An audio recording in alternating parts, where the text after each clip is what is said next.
This episode, I'm bringing us back into human design, and I obviously have a big love of human design, and I recognize that it's becoming more and more popular every day. However, I still go out into the world and share this modality with people who have never heard of it before.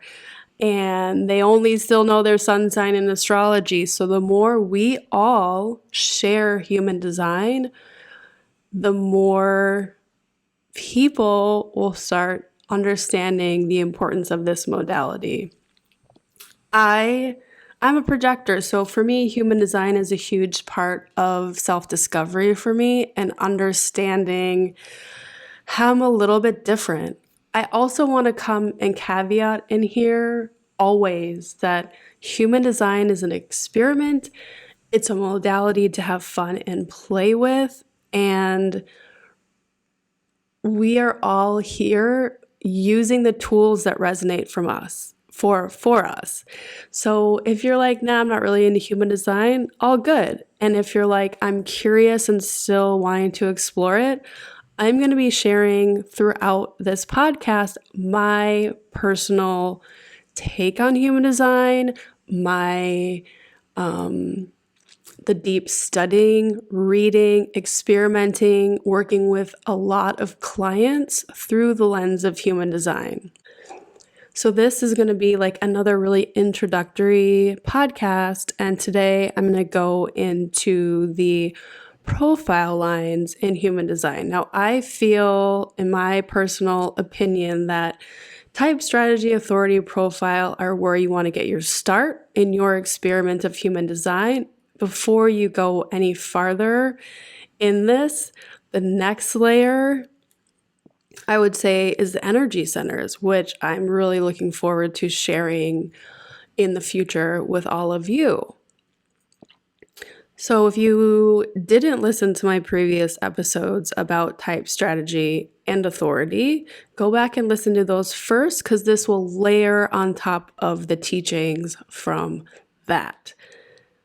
Now, profile lines is you're getting it from the body graph, from the conscious and unconscious sun. It'll be the first letters at the top of those little squares that are black and red. It's not going to be the first number, is going to be the gate, point whatever, point 1, 2, 3, 4, 5, 6. Those are the numbers we're looking for. So, black in the chart is all your conscious energy. Red in the chart is your unconscious energy.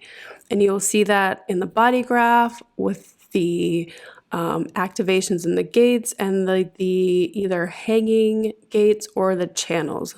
That's a conversation to go deeper another day, but essentially the theory of human design is that you enter your body consciously like the moment of your birth, and unconsciously your soul enters the body about 3 months before the date of birth. So that's the difference between the red and the black. Of course, it's still the theory of unconscious and conscious. The black energy, you'll just have more definition and understanding, whereas the red might be a little more under the surface. Now, there are 6 profile lines that create 12 profiles, right? So you're looking at 1, 3, 3, 5, 6, 2, 4, 6, 2, 4. Those are what you're looking for. The combinations only come out to 12, even though there might be a couple other combinations in a number theory. The top 3, 1, 2, 3, are like interpersonal journeys, whereas the 4, 5, and 6 are transpersonal, external. So the profile is really how we interact with life and other people. It's the role and purpose you are playing in life. And it is like part of the role as a leader in your community. Now, in this podcast, I'm going to break down the 6 profiles, and you can then put them together to create your profile that is listed. Line 1, the investigator. This is all about you requiring deep levels of research and knowledge to make you feel safe and secure.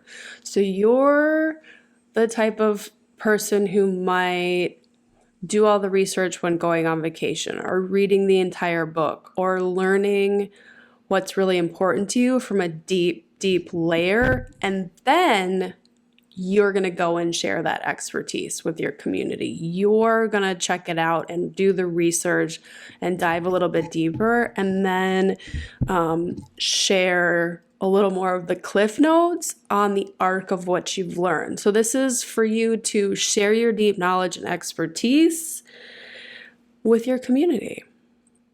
Now, line 2, the hermit, is all about you craving alone time, and that alone time really supercharges you for folks to find you and really enjoy your natural gifts. And the alone time just helps to nurture the gifts, but the bigger picture is you are here to share your natural talents and gifts out into the world. And I want you to not feel like you have to explain yourself. Like, I have these gifts and I learned this and this is why. You just simply must share from that intuitive, deep wisdom outwardly. It could be simply within a smaller group of friends, but outwardly in a business with your community without necessarily sharing every step of the way. And naturally, people find you through this ability to show your intuitive gifts. But remember, it's really important for you to go in and ground and play in your intuitive gifts before you necessarily share outwardly. So just embrace that you like alone time, and that is nurturing and healthy. Line 3, the martyr, it's really about external exploration, trial and error, discovery. This isn't doing things and then failing every time. This is doing things and discovering what the next step is. So it's about discovery, not failure. It's about going in and doing the uncomfortable things and then figuring it out and then sharing that with your community.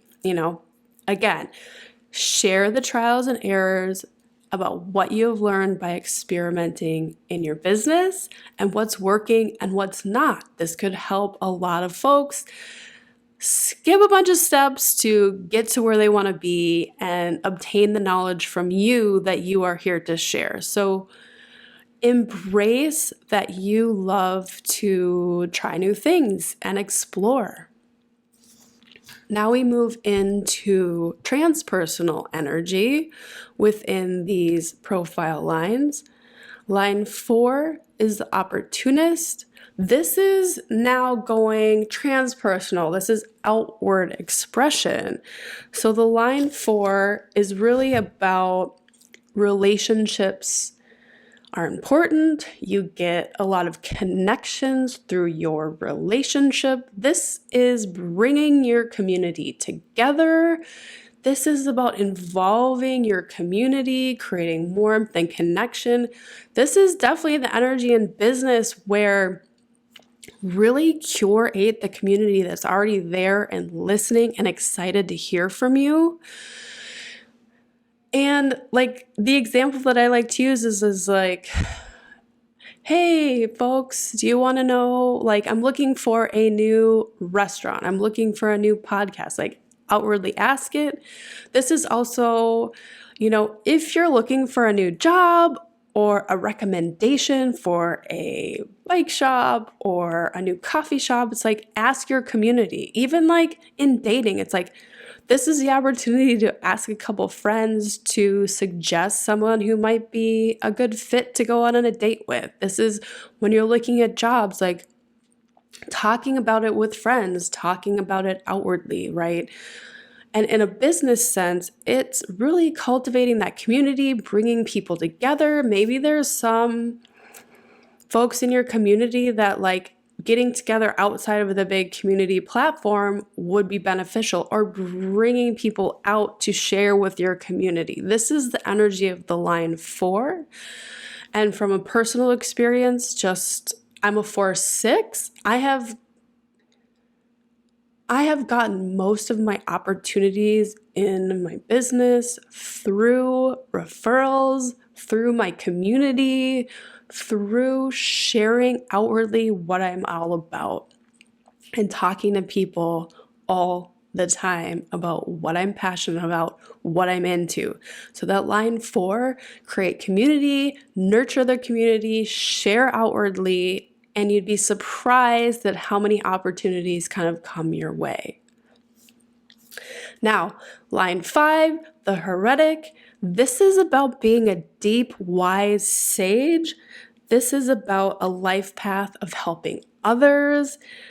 People are there's this energy of mystery about you that people are kind of drawn to you. And it's a little Piscean where it's like,